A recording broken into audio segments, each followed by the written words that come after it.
Hiya, and welcome back to Rain Check, the game that teaches us that the best method to get away from, like a gambling addict is to beat the shit out of him.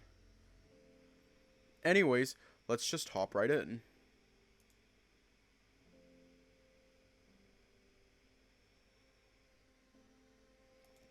I think it's this save.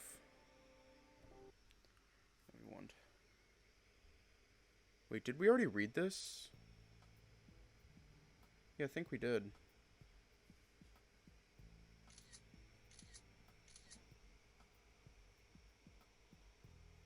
He doesn't respond, engrossed in his photo gallery, each swipe accompanied by a disappointed shake of his head. Curiosity, wait. Hang on.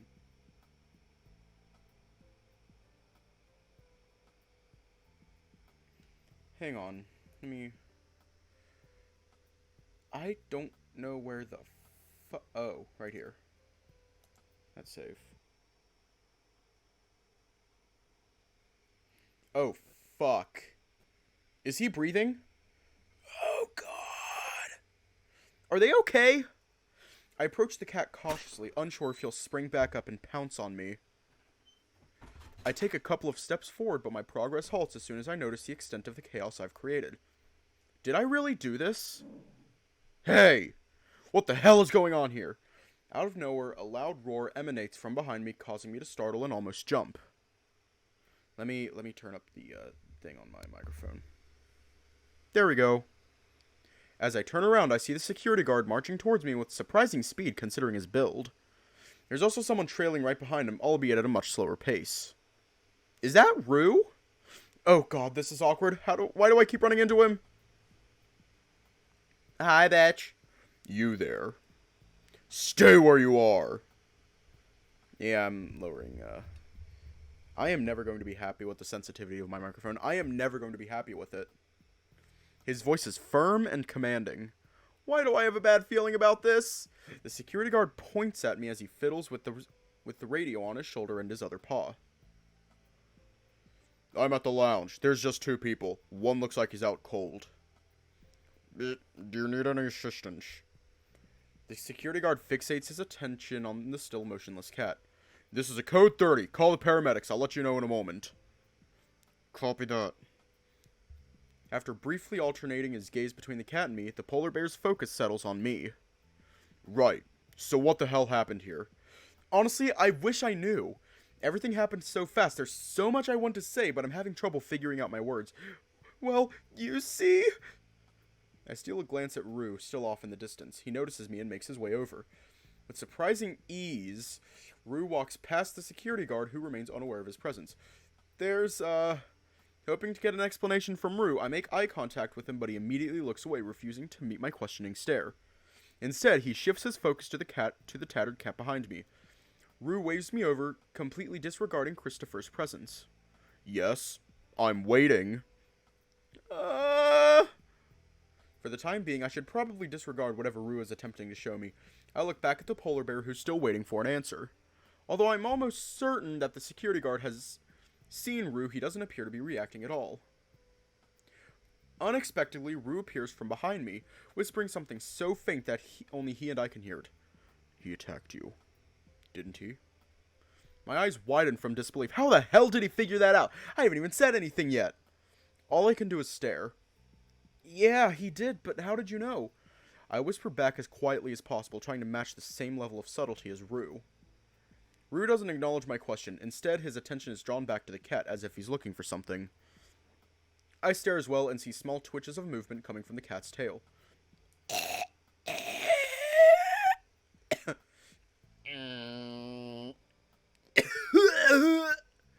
Oh, thank God he's alive! A huge wave of relief passes through me, but there's still a tight knot in my stomach as I stare at the mangled-looked cat. I thought so. Well, good news is he's not dead. Doesn't look like they'll be getting up anytime soon, though. Probably for the better. Can someone care to explain what's going on? I jump from the loud roar that the polar bear bellows out. Rue scowls at Christopher and then stares back at me, his demeanor looking more annoyed than startled. I turn back to the security guard. He clearly looks pissed. Right, sorry I got distracted. As the security guard puts up a closed sign in front of the lounge where we'd been standing earlier, we relocate to the bar seats on the far side. I've never been great at handling confrontations, and this is no exception. Here's the deal. Emergency medical services have been called. They'll be on their way shortly. In the meantime, why don't you explain what happened? Well, I spend the next few minutes explaining the whole story. How I was minding my own business here until I was approached by that man. How he asked me for money and how he suddenly lunged at me with full force, trying to attack me. I also recount that I had lost balance and fell when the cat grabbed my tail. Finally, I explained how I kicked him off of me when I was down on the ground. I finish my recount and look at them for affirmation, but neither of them look particularly surprised. It's like they already expected this. Christopher's the first to break the silence. Do you know who this person is? No, right? No, not at all. I've never seen them before in my life. Okay. Christopher reaches for his radio and speaks into it, keeping his eyes on the cat the whole time. Are the EMSs here yet? They'll be here in 5 minutes. Good. How about the police? Christopher side-eyes me at the mention of police. We got a gentleman here that'll most likely need to be sent for questioning. They're on standby. I'll call them now, though. Immediately, I notice Rue's expression changed to somewhat of a worried state, an expression I haven't seen until now. Hiya. We're getting questioned by the security guard. The polar bear then fixes his gaze on me. Sir, can I get your name? Theodore. The security guard nods. The paramedics will be arriving shortly, so if you're injured, we can have you tag along. If not, then you'll be sent to the police station for questioning first. I doubt you'll be in any trouble, though. Now, following standard protocol, I have to ask, are you injured? The thought of being carried away in an ambulance or police car doesn't seem like the highlight I'd want for my vacation. It doesn't look like I have much of a choice. Now that he mentions it, the scratches I got earlier on my tail are starting to sting. I can't help but wince in pain. Well, now that you mention it, he's fine.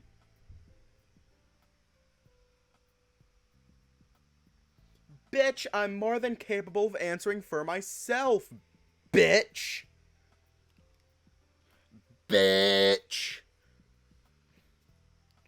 Both the security guard and I look at Rue at the same time. I'm about to object when Rue glances over at me for a brief moment. Is he up to something? What's he trying to do? The polar bear turns back to face me slowly and motions to Rue. And who the hell is this man anyway? He showed up moments after I got here. You know him or something? Well... Rue stares at me and starts mouthing something to me, all while he motions his paws to me, just out of view for Christopher to notice. My brow furrows as I struggle to understand what he's trying to say. But what? There's a slight panic the wolf's face as the security guard notices my dazed expression and turns to face him. Rue steps forward and places a large paw firmly on my shoulder. Oh, god damn it. Computer, slow down. You've been through a lot. Let me handle this. He gives me a small pat before turning to face Christopher. The hell's going on? The wolf steps in front of me, acting as a divide between the security guard and me. He won't be going anywhere. Just who are you, huh? I'm his friend. We're friends now? Listen, under normal protocol, we need both parties involved handed off to police for questioning. Ambulance too if he's injured. Understand? Shouldn't you be more concerned about our little addict friend over there? Don't you see the scars on his paws? How about the bandage on his tail?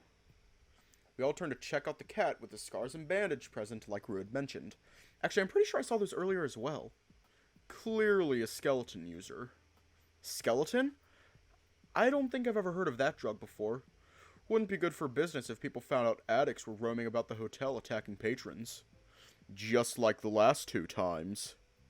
What does he mean last 2 times? You understand what I'm saying, right, Christopher? Rue's voice is low and methodical. Is he threatening the security guard somehow? What are you getting at? And how the hell would you know that? Yay! Can we get promoted again? The security guard raises his voice, sounding much more accusatory towards Rue. Doesn't matter. You know what does matter? Rue looks at me before continuing. That several people were hospitalized because of what happened. Wait, what? Really? I didn't hear anything about this. Of course not. The hotel did everything it could to cover up the incidents. Not well enough, sadly. I'm sure Christopher knows all about it. So there's been a huge cover-up all this time. This seems bigger than I thought. Maybe it'd be best if I stay out of this as much as possible. Wait, what does he know? Rue completely disregards my question and motions a gesture towards me. You'll want to dodge the station anyways. It'll be a miracle if you get through questioning in less than a few hours. Probably take until tomorrow with a scandal like this. He shrugs at me with a toothy grin. Here's how I see it. You go, it'll get covered up, you've wasted your time. I guess you're right. Rue gives me a witful smirk as he glances back to the polar bear. He's not going. That's final. Rue's commanding tone resonates through the air, leaving the security guard feeling shaken and unsure how to proceed. There's a look of anger and contempt coming from the polar bear's face. Ultimately, he lets out a sigh and frowns. He pulls up a bar stool and sits down, avoiding any eye contact from us as he speaks into the radio. Let the police know it was a false alarm. Paramedics are good enough. His voice sounds defeated with a hint of bitterness in it. Okay, the paramedics have just arrived. They'll be up shortly. None of us move. None of us say anything. Just go. The wolf that was just towering in front of me suddenly turns around and gives me a nod. Let's go. He does a faint beckoning motion with his paw, but starts walking in the opposite direction of the exit. I don't know where he's going, but I'll need to follow him if I want any answers. I virtually have to run after Rue at this point. I forget just how fast he can walk. As I try to chase him down, I try to think, but my mind is completely blank. What the hell just happened? Rue walks to an isolated part of the casino where the only things in sight are rows of unoccupied slot machines. His tall stature is striking compared to the surroundings as he scouts around the area. Before you say anything, we need to get your tail treated. Follow me and I'll explain everything. I promise. What? Can't you do it here? Isn't that why we walked here? And wait a second, how do you know about my tail? And furthermore, how did you know I was attacked earlier? Hold on and slow down. I'm looking for the open bar. What? This isn't the time to be drinking! Rue turns to me. His sudden serious gaze silences me. Rue shifts his eyes away from me and carries on surveying the area. I exhale a sigh, feeling disheartened. I guess I'm left with no alternative. I'll have to cooperate for now if I want to find out what the hell is happening. Over there. Let's go. I directed my sight towards the direction of his interest and see an open bar similar to the lounge area. Wait! And just like that, he disappears from my sight.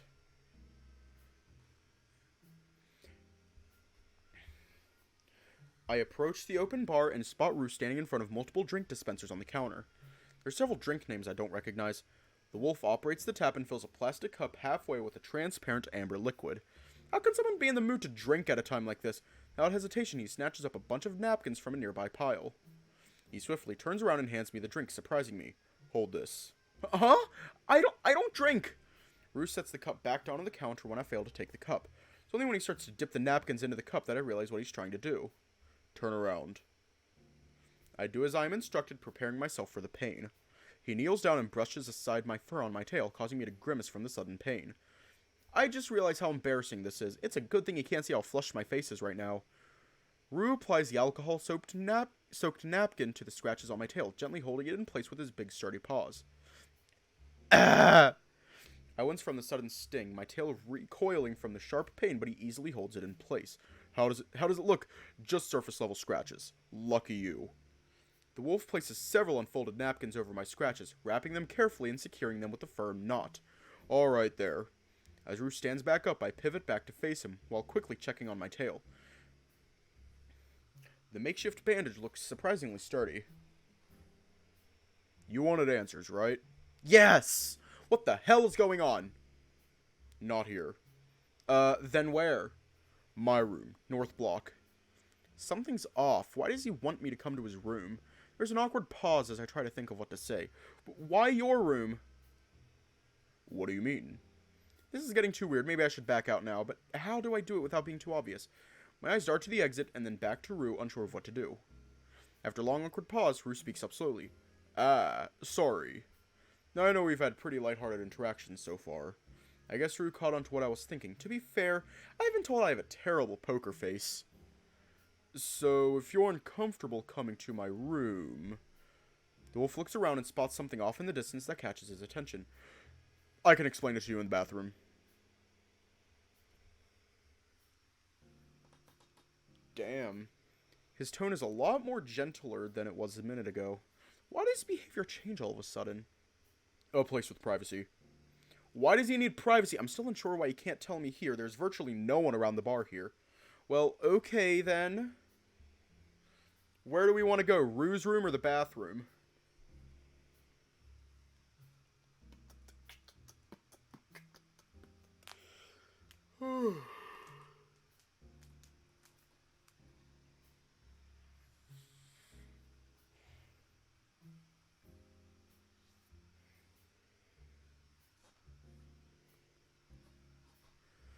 You know what? You know what? We're going to use a poll.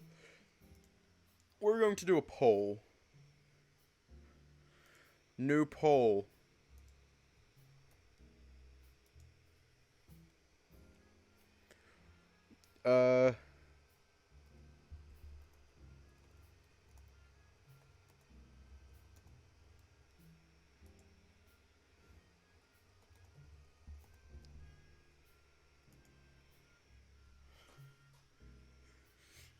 There we go.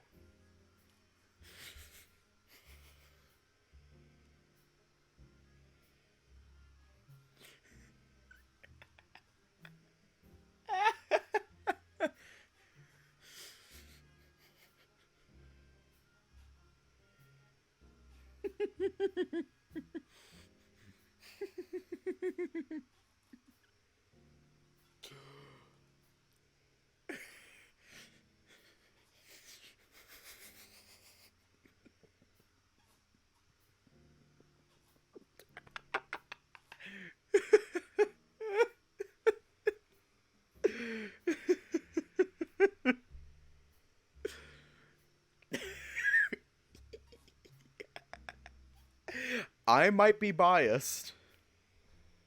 I might be biased.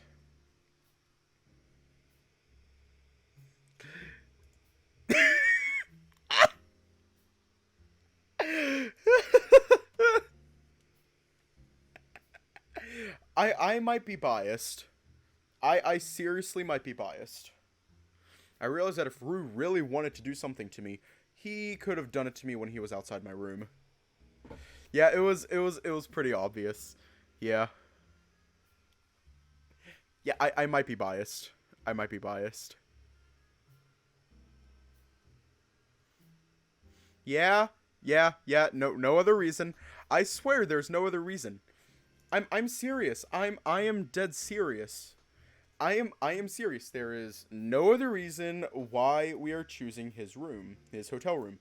There is no other reason. There is no other reason. There is no other reason. I swear. I swear there is no other reason. There's no other reason.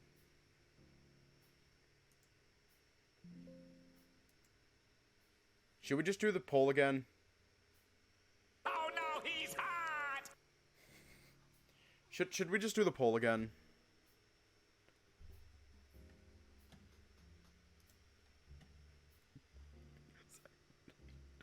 Fucking care. Not only that, but the contents of my wallet were left untouched. Our interactions after that have only been serendipitous. Following that logic, whatever he's going to tell me must be really important for him to request a private place. Now that I think about it, why did Rue stop me from giving a statement to the police? It's not like he works for the hotel, so though my gut is telling me this is a bad idea, my brain says this makes the most sense. Okay, let's head to your room. But you better tell me everything. I still have no clue what the hell is going on. There's a look of relief on his face. Perfect. Follow me then. In silence, we descended the 10th floor via the elevator and crossed the sky bridge to the north building. Reaching the 35th floor, I noticed its striking resemblance to mine. Rue's quickening steps holds my attention as I try to discern his intentions. In light of recent events, I feel a need for heightened caution. Since departing the casino, his silence has been broken only by occasional searching glances. Suddenly, Rue halts and pivots towards me, his blank expression pulling me from my thoughts and leaving me guessing. We're here. My eyes instinctively dart over to the door in front of us. 3510. Right! He fumbles in his back pocket, pulling out a keycard that seems minuscule in his paws. After a swift tap on the card reader, Rue surveys the hall before pushing the now unlocked door open, quickly. Rushing to keep the door from shutting, I quicken my steps as the wolf enters the room ahead of me. Rue's already near his bed by the time I make my way in. A vague scent of bleach grows more pronounced as I venture further. The room seems smaller and less adorned than mine. Makes me wonder if this is a common feature of the North Tower rooms. I don't spot any suitcases, but rather see a couple of briefcases lie by a desk, accompanied by neatly stacked folders next to a laptop. My attention returns back to Rue, who's now taking off his jacket as it looked painful to wear and tossed it onto his bed.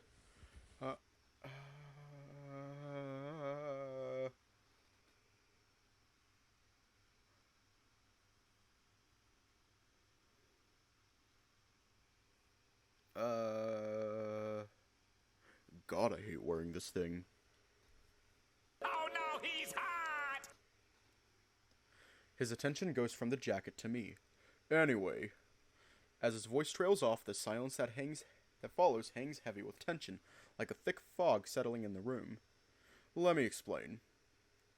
I nod back slowly, bracing myself for whatever crazy story I'm about to hear. He approaches the desk behind him, gingerly extracts a newspaper clipping nestled between two folders, and passes it to me. Ooh, stream will not like that.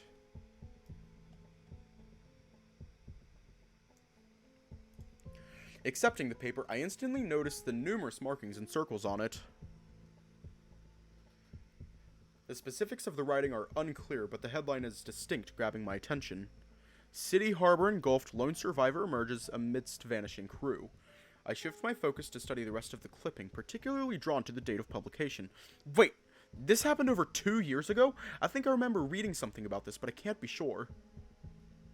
I put the paper down and stare back at Rue expectantly. Like the paper says, there was a chemical fire by the harbor a couple of years ago. I'm here to investigate that as well as some other things relating to it. I see. And you're doing this all by yourself? He pulls something out of his pocket as he sits down on his bed. It's a small black business card that's even smaller than the key card he was holding earlier. Here. This is my employer. Accepting the card, I scrutinize it under Rue's watchful gaze. The phrase analytical research and confidentiality dominates the card in bold silver letters. Flipping it over, I find only a lone phone number printed in the corner against the stark black background. I work for ARC, a firm involved in a mix of investigative and intelligence work, amongst other things. Oh, okay, so you're some kind of detective.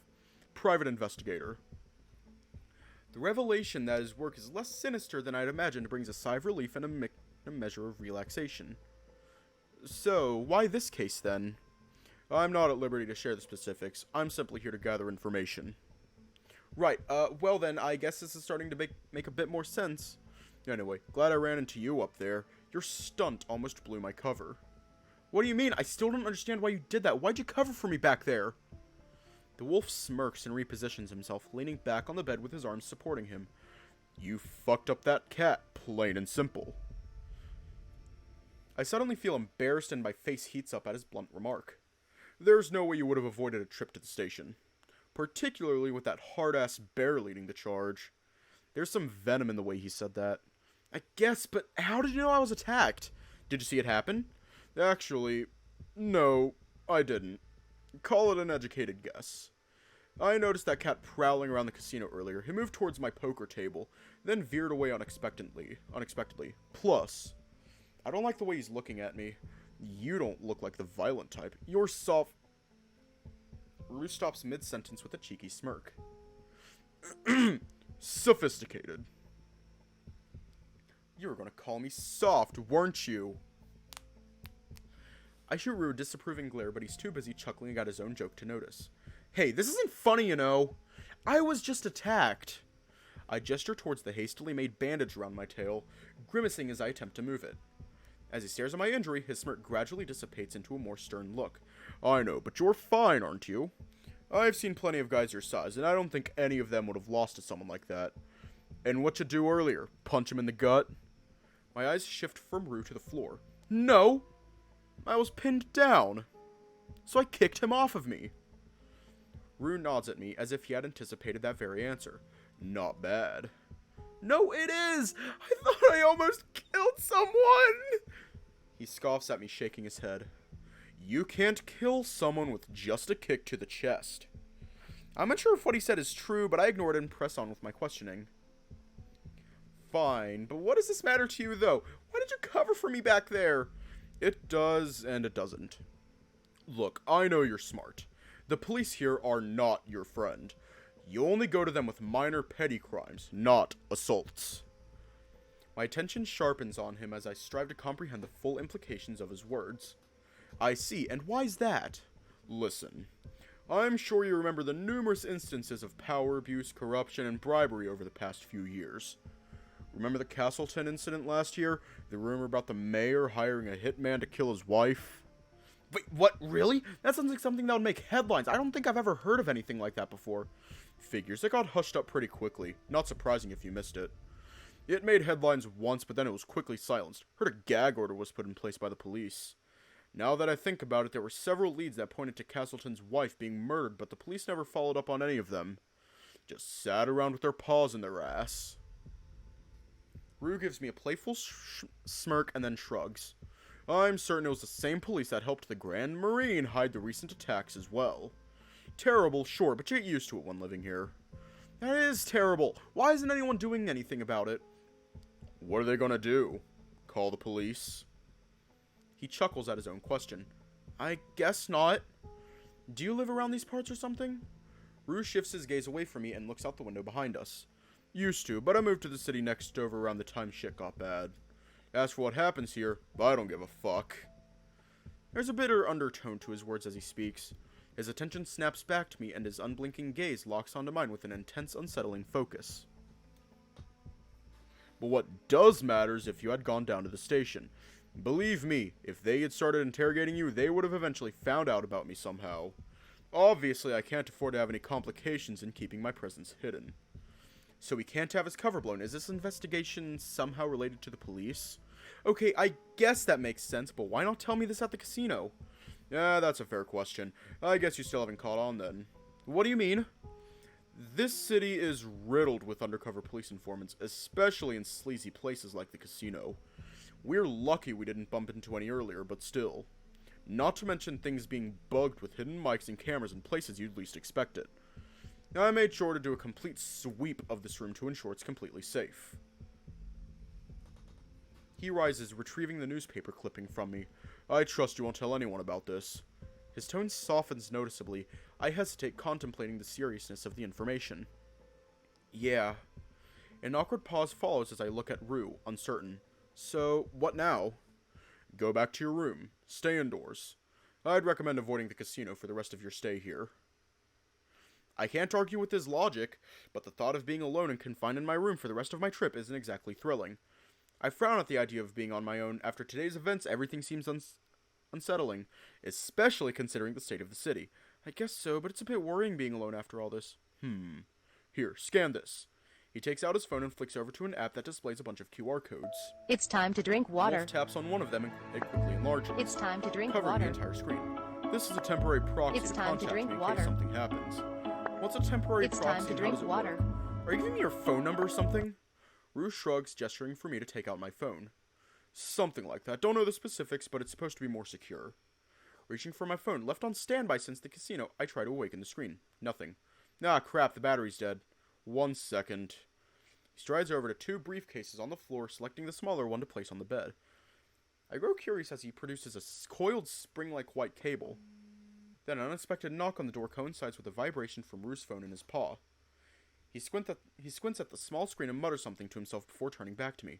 Let me get that. My eyes follow Rue as he walks to the front of the room, checking the spyglass before opening the door. Guess who? Glad to see you again. Rue's imposing figure obscures the newcomer, but their slight Hispanic accent is distinguishable.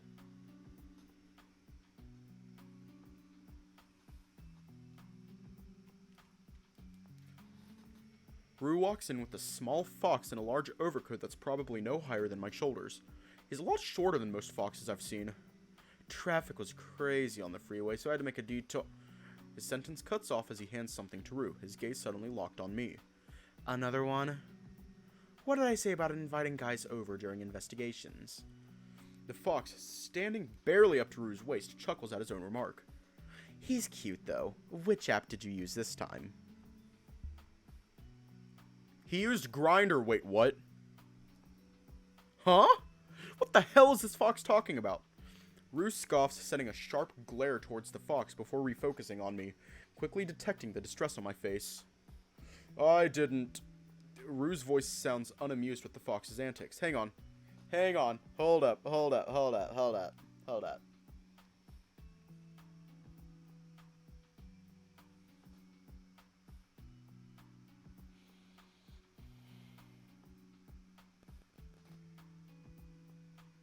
He used this app. I just googled a YouTube video. Rue's voice sounds unamused with the fox's antics. Really? This must be a first. So, what's his name? Ask him yourself. He's right here. Right there. It's Theodore. Yes, it's Grindr. He clicked on a hot tigers in your area ad. Aw, fuck.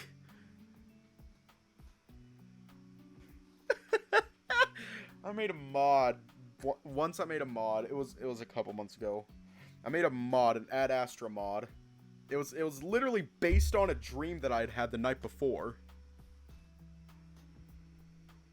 Why I dreamt that Amicus was real and on Grindr and brutally murders people, I don't know. But that's what my mind said, and I just went with it. It's Theodore. The air tenses as the fox's sharp gaze locks onto me in an instant. I should have kept my mouth shut. He sizes me up, returning my gaze with a sincere smile that vanishes as he refocuses on Rue. Get him out. You know we have business to discuss. Hold on, Javier. I was about to give him proxy contact. He may be important. What? Why? As our eyes meet again, his stare becomes more intense, as though he's searching for something specific within me. I don't like the way he's looking at me. He was attacked earlier. Interesting. By an addict. I'm certain it was a skeleton user. Really? His tone sounds more sarcastic than anything. Javier's gaze shifts from me to my tail, and I instinctively try to conceal it as he tries to examine it. It's your lucky day. You're not hurt, are you? His tone shifts and takes on a note of concern as he points to my tail. Not sure what to say, I nod slowly while avoiding eye contact. He's okay, thankfully. His phone's dead, though. I was about to restore it. I see. Javier walks past me and takes a seat in the chair in front of the desk, immediately turning his attention to the laptop. Rue gestures for my phone, manipulating a small dial on the head of the charging cable. It'll only take a minute. What is this CSI, FBI, CIA, hidden U.S. government technology bullshit? That said, the music fucking slaps. Like, I'm dancing.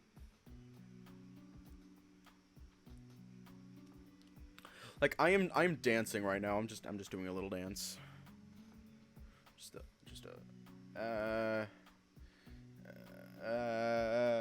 There we go. Who put you on the planet? Ugh. I cautiously hand over my phone, which he plugs into a nearby outlet using the cable. As the conversation lulls, I take this opportunity to speak up. So, what exactly is a proxy contact? The fox immediately turns to face me from his seat. A proxy contact is an encrypted link between two devices leveraging on the strengths of the 7G cellular networks. Bitch, Bitch, we only have 5G. Essentially, it sets up a private communication line between you two.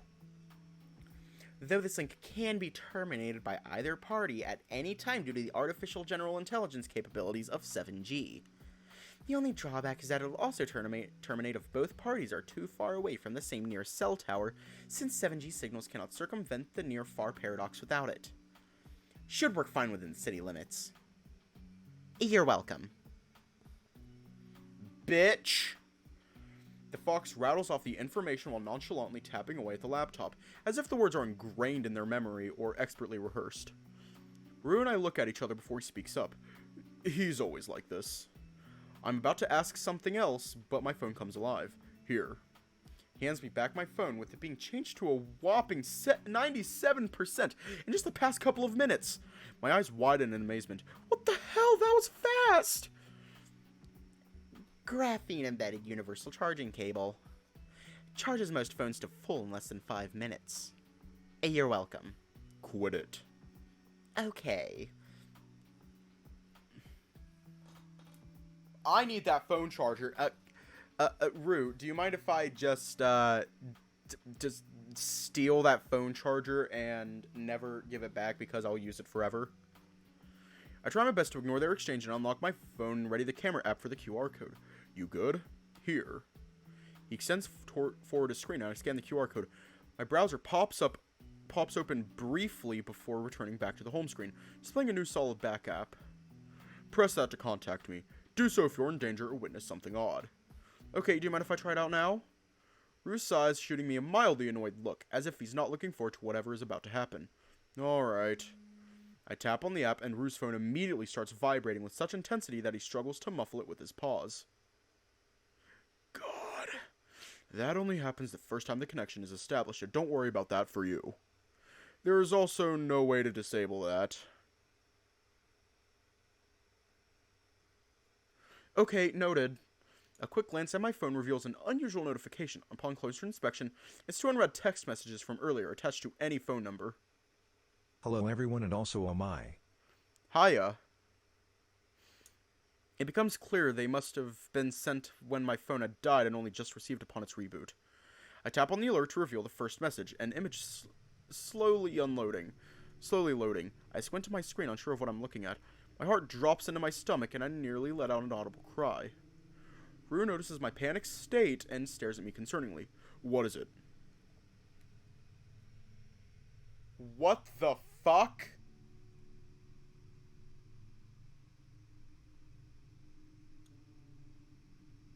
What the fuck?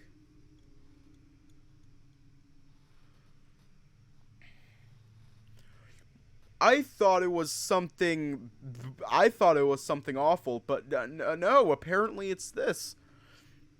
My blood freezes. Someone snapped a photo at the exact moment I kicked the cat in the casino.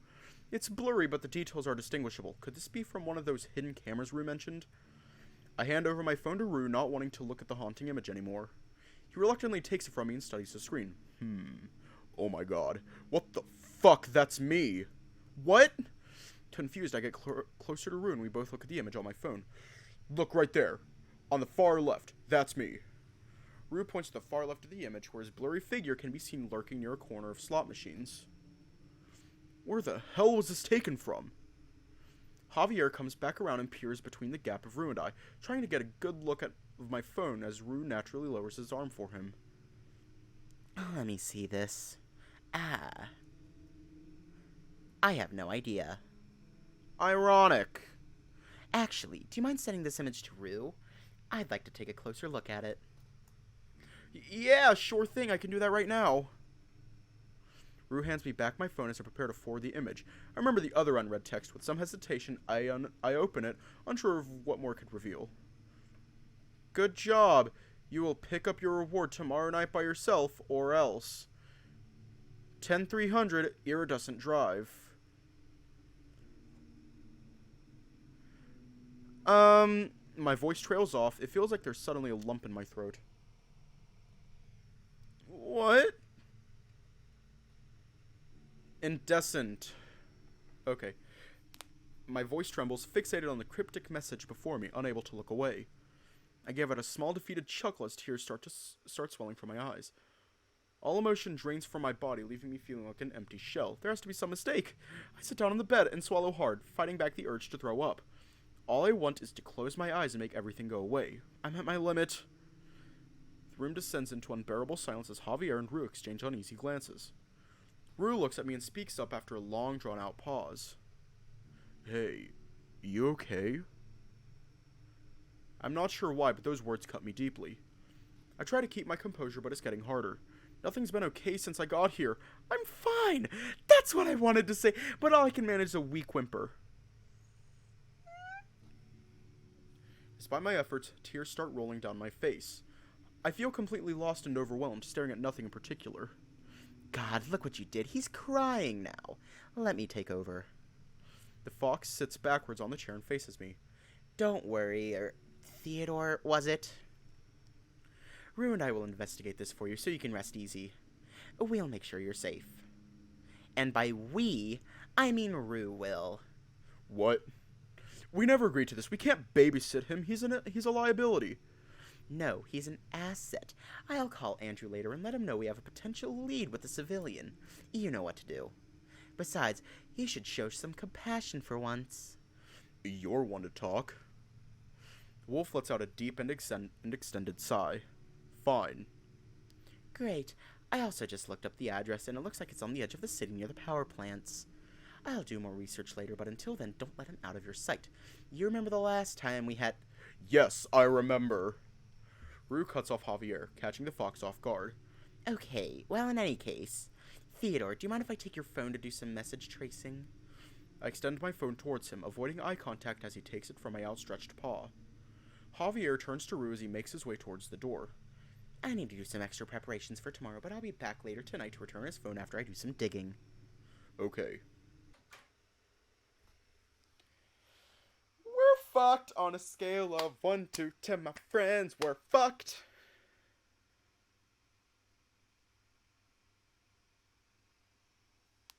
We're gonna die. Ooh, a butterfly. The door slams shut just as quickly as it was opened, leaving the two of us alone once more. I finally manage to compose myself as Rue stands nearby, but exhaustion washes over me. So, what happens now? Rue glances away and peers out the window. I don't think he knows what to say either. I lay back in Rue's bed and stare up at the blank white ceiling. I wish I could just disappear. Hey. I'm sorry. I know you're not thrilled about babysitting me. It's not that. Normally we deal with smaller investigations, but we've been dealing with bigger and bigger cases these few months. This isn't some divorce case where we just look up files. I don't want you to get involved in something potentially dangerous, but there's a lot of factors I'm not sure about.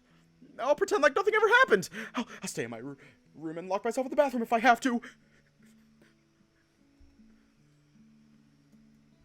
We don't know the exact threat behind that message, so it's best if you stay with us for the time being. I know. Do you guys mean what you said? What?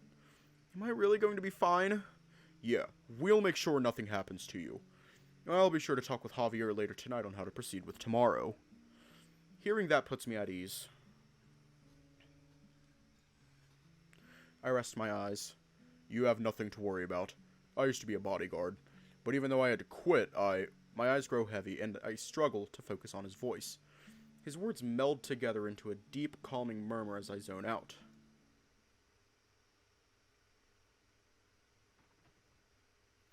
Not too loud, sleeping. Oops. Tomorrow we'll... Absolutely not. What if he... I can do it instead. God, it's late. It's dark. Where am I? I move my paws and feel a thin sheet covering me. Did I fall asleep in Rue's room? I slowly sit up on the bed, my body feeling stiff.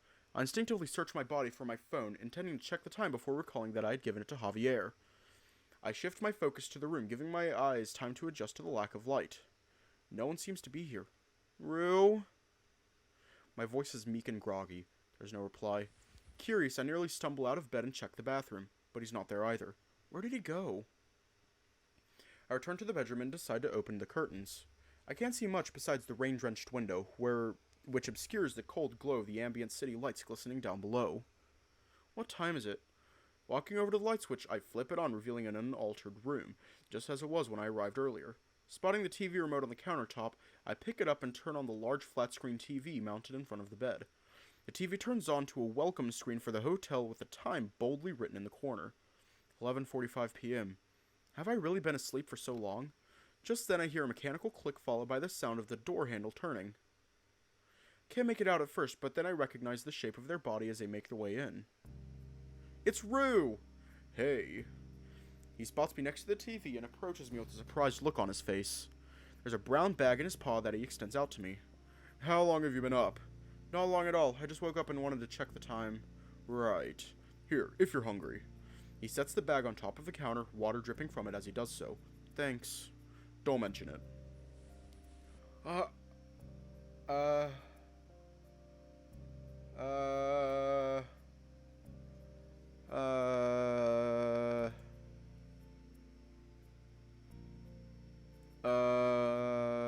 Hang on, I'm checking something. Oh no, he's hot!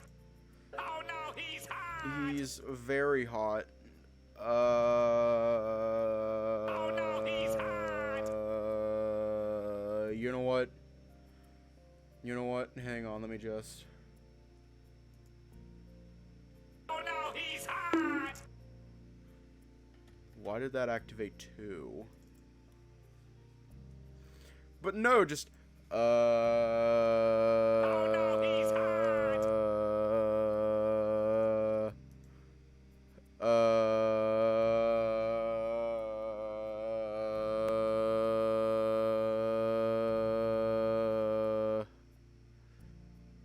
Oh no, he's hot!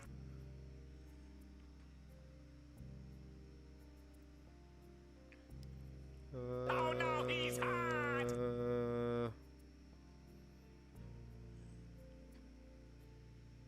Oh no, he's hot! Yeah, I'm just checking something, making sure I'm safe. Oh no, he's hot! Oh no, he's hot! He, Hi, Rue. How's it going?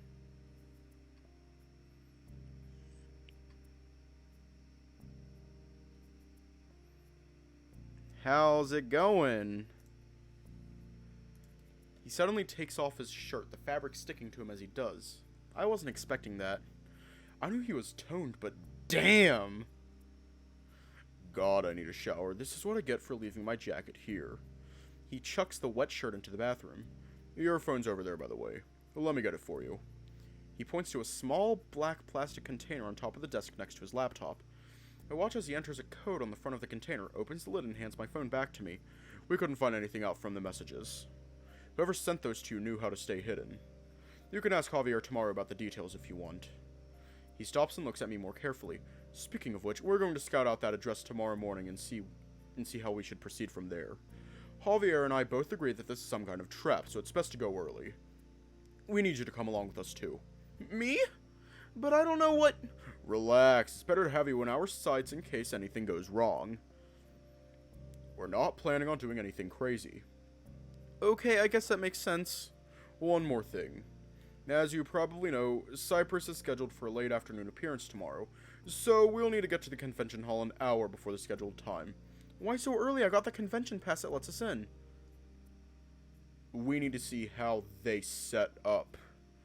Meaning, we're going to be going backstage. Okay. Great, make yourself comfortable. Wolf sighs and shakes his head. I forgot to ask, did you want to head back to your room tonight? As per protocol, I can't force you, but I strongly recommend you stay here for the night. Up to you. I sigh in relief and nod in agreement. No, you're right. I don't feel safe being alone in my room. Alright. Anything you want to get from your room? Not really. Well, I guess my laptop, but that's okay. I'd rather stay here and take things easy for tonight. Fair enough. Food's there if you're hungry. I don't know what you'd like, so I got a burger. Hope you like cheeseburger. I'll be right back. He gestures to the bed and then the bag on the counter. Ah, something wrong? No, just, I'm sorry about earlier. I also fell asleep on your bed. You had a long day. It's understandable. With that, he walks off into the bathroom. Just... awooga. I spend the next few minutes gazing across the cityscape with Burger and Paw. The sound of the roaring water coming from Rue's shower helps ease my mind as I eat. After several more minutes, I finish my food and decide to take a seat on the fancy sofa by the window, attempting to gather my thoughts for tomorrow. Borgor. I close my eyes trying to piece together the meaning of the attack, the text, and the photo. What's this reward? Hey, if you're tired you can sleep on the bed. I can take the couch. Oh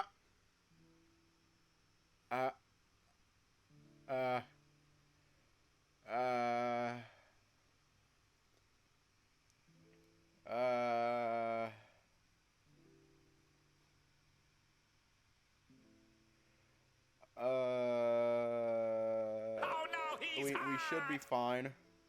We should be good. Just... Oh no, he's hot. What? I wasn't expecting him to be practically nude. Thought he'd at least put his clothes on in the bathroom. Feeling flustered, I examine the fancy couch I'm sitting on instead. He wants to sleep on this? I don't think the armrests seem comfortable for Rue to sleep on, not with his stature. You're, sleeping like that? I meant sleeping on this? Why did I just blurt that out? Yes, and yes. Does it bother you? I can put on some clothes if you'd like. It's fine, I was just curious. I need to come up with a reasonable excuse. Thought you might be cold. Me? Never. My fur's thick and dense. It's the same as yours. Right? I hear Rue pulling something out of the mini fridge as I stare aimlessly at the couch I'm on. Moments go by before I decide to speak up once again.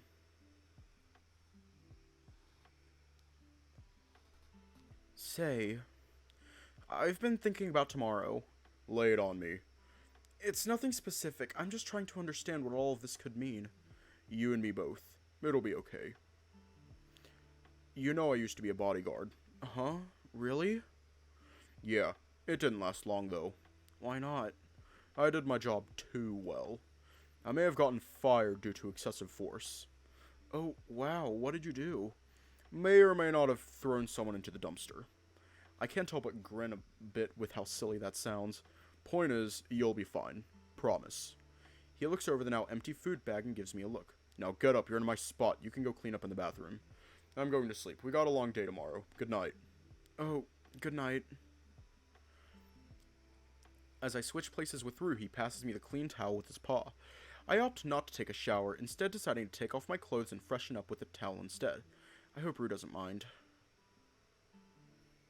I set my clothes in the bathroom, wearing only my briefs. Stepping back into the room, my eyes adjust to the dark. I can make out the faint silhouette of Rue laying on the couch, his back facing towards me. He's completely motionless. Is he already asleep? I turn off the bathroom lights and quietly make my way to the bed. I hop in as quietly as possible, trying my best not to wake him up. Hey, one last thing. Did you know you sleep talk? Rue's deep voice echoes throughout the room. His question catches me off guard. Yeah, I used to as a kid. Oh no, was I earlier? You did. Yes. What was I saying? Rue? Okay. I awkwardly settle into bed and the mattress swallows me into its soft embrace. I close my eyes and try to sleep. Day 2.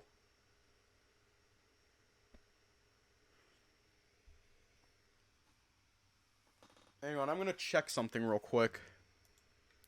It's in the game files. It's in the game files. I am checking the game files real quick because I'm curious about something.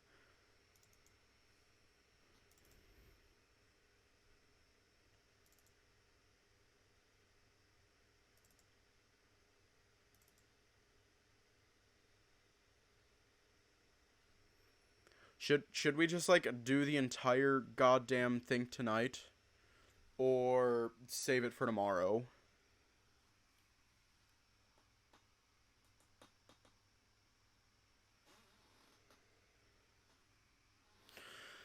No, knowing FV and protagonists, he probably did say something horny. Okay. My eyes jolt open, startled by the sudden thud. Perfect timing. You're awake. I was just about to wake you up. We're heading out in 30 minutes. His voice, though muffled by my grogginess, guides my gaze towards him. Reluctantly, I manage to sit up, my eyelids heavy and vision blurry. The room is dimly lit, making it hard to pick out the details, but a shadowy shape on the bed catches my attention, a briefcase. Morning. What time is it? 5:40. How'd you sleep? I rub my eyes, squinting through the thin gap in the curtains. The lack of sunlight confirms the ungodly hour. Okay, I guess. As my eyes adjust, I stare at Rue. He's wearing some kind of overcoat. What's with the coat? Aren't you hot in that? I wear it when I'm out for investigations. It helps me stay hidden. He tugs on the collar of his shirt and fixes his tie. I'm only mildly warm, not the worst thing ever. I see. What about the tie? What about it? Don't you think it's a bit over the top for an investigation? No. Enough with the questions. Go freshen up and get ready. We'll be leaving shortly. Thoughts from yesterday creep back into my mind, and I remember exactly what we're going to be doing. Tossing the blanket aside, I awkwardly get up, trying to suppress the morning wood that's become apparent now. I try my best to hide it from Rue, who's already distracted with packing.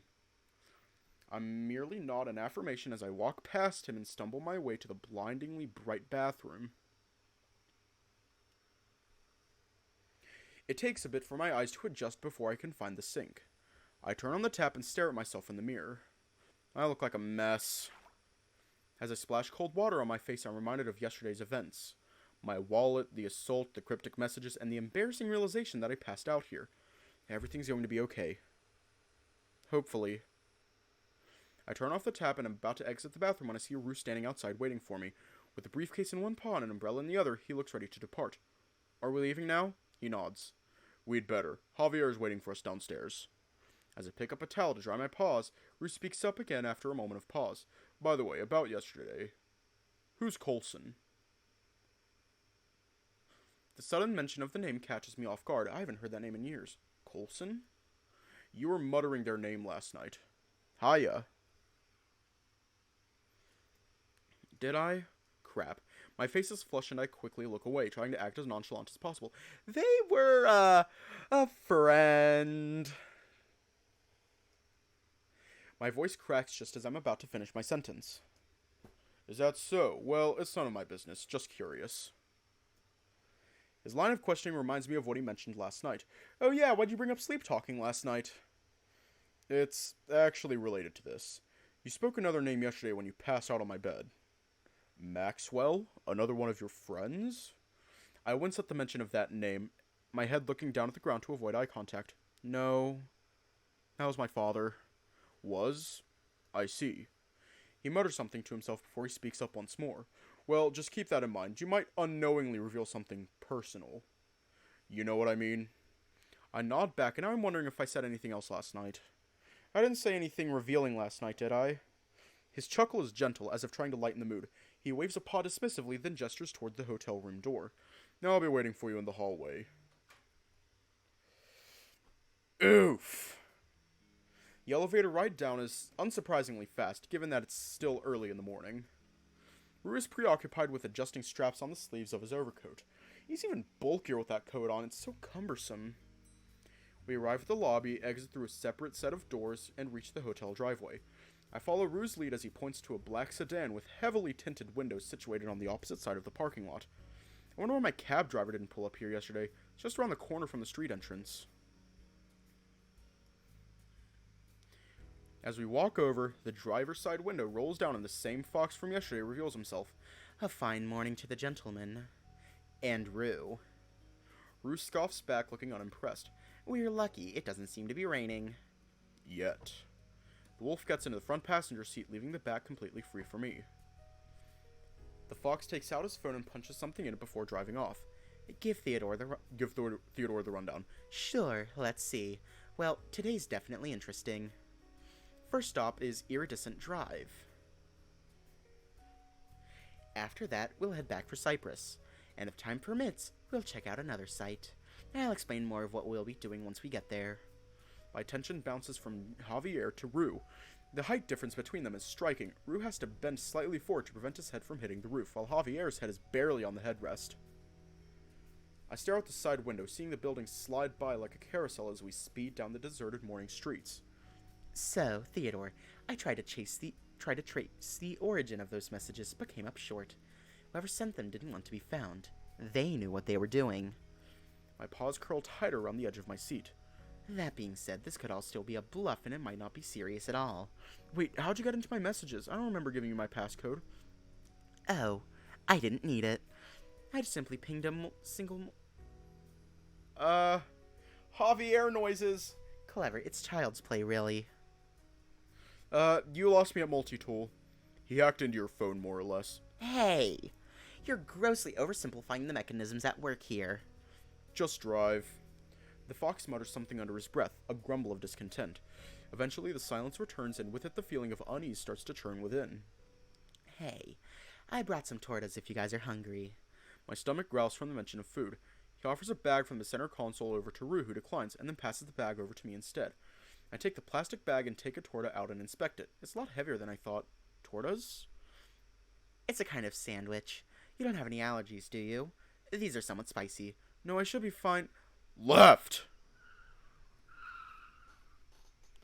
The car lurches to the side abruptly, causing me to drop the sandwich, staining my jacket.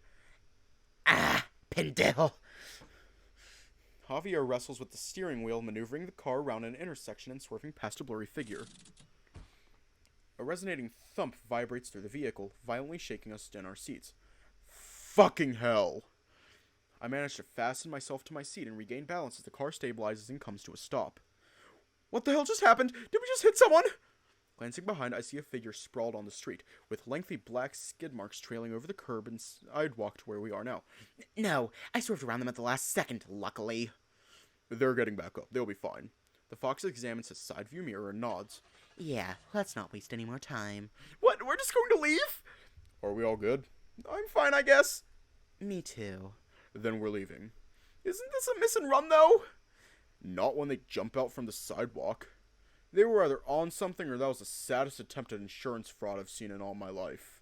We can check the dash cam later. My heart's racing from the near collision. How can they be so calm about this? Shit, the engine light is on. Must have shaken something loose in the hood. Might be a sensor. Fuck, I didn't get insurance for this rental. Can you help me check it out when we stop? Please? Fine. The rest of the car ride is much calmer in comparison. Even after attempting to clean it, my jacket carries a lingering scent of chili peppers and onions, prompting me to remove it. Javier is driving much slower and with caution now, and Rue keeps casting glances over his shoulder as if we're being followed. Despite the relative quiet, my nerves are anything but settled. I look down at my phone and check the time. It's almost 6:30. We've been on the road for over 30 minutes now. How much further do we have to go? My questioning goes unanswered, swallowed by the silence in the car. Looking outside, I realize we're in an industrial area, with warehouses and factories stretching as far as the eye can see. The city's skyline is quite distant now, but I can still distinguish the silhouette of the Grand Marine, at least I think. Actually, we're here. We'll park down this street and walk the rest of the way. We pull over next to a sprawling factory that looks long abandoned with a rusted fence surrounding the perimeter. Where the hell are we? How did we get to a place like this when we were just in the city minutes ago? Rue stretches, yawning as he does so. Next time, get a bigger car. Yeah. Speaking of which, could you check the hood? I'll start making my way over. Just stretching my back. He waves a device in his paw, gesturing Rue towards the hood, then turns to walk down the street. All right. What about me? Rue motions towards Javier, who's already some distance away. This won't take long. I'll catch up. Okay. I start jogging to catch up with Javier, but he turns and raises a paw, signaling for me to slow down.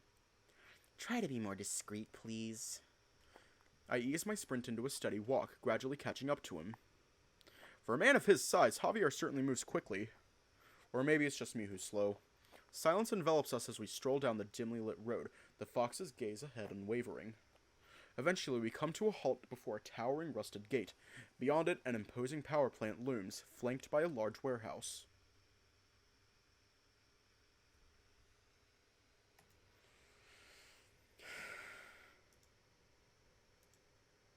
Alright. To be continued. Rain check.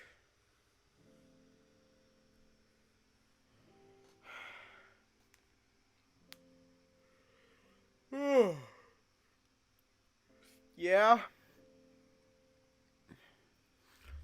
Little disappointed, but oh well. Beggars can't be choosers. Anyways. It's nice to be back, even though I'm going to disappear for a few days. Like, in a couple days I'm going to disappear for a few days, but that's okay. Ah, shit, I'd, like, cry. I would cry. Anyways. Stay safe, have a good night. And I will see you all tomorrow.